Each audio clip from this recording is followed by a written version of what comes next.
அண்மைச் செய்தி 2538 பணியிடங்களுக்கு பணம் பெற்றுக்கொண்டு நடந்திருப்பதாக அமலாக்கத்துறை கடிதம் அனுப்பியிருக்கிறது. விவரங்களை தர இருக்கிறார் செய்தியாளர் முரளி. விவரங்களை வழங்குகிறார். வணக்கம்.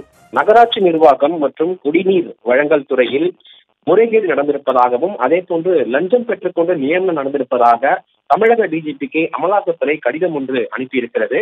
கடந்த சில நாட்களுக்கு முன்பு 2538 பணிகளுக்கு பணம் பெற்றுக்கொண்டு ஊழல் நடந்திருப்பதாக தகவல் வெளியாகி இருக்கிறது. இந்த தகவலின் அடிப்படையில் அமலாக்கத்துறை சோதனையும் மேற்கொண்டிருக்கிறது. இந்த சோதனையில் பல்வேறு ஆவணங்கள் கைப்பற்றப்பட்டதாகவும் தகவல் வெளியாகிறது.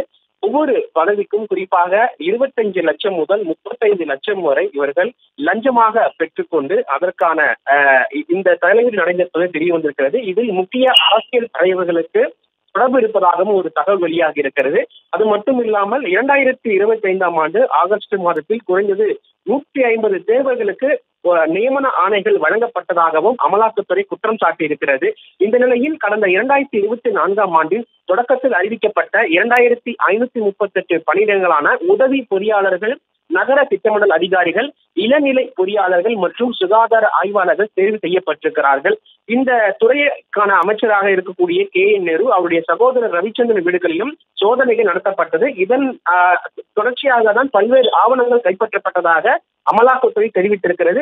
இந்த நிலையில் தமிழக டிஜிபிக்கு இந்த விவகாரம் தொடர்பாக தற்பொழுது கடிதம் அளித்திருக்கிறது. இந்த கடிதம் தொடர்பாக தொடர் விசாரணை நடத்தப்படும் என காவல்துறை தரப்பிலிருந்து தகவல்கள் தெரிவிக்கப்பட்டிருக்கிறது.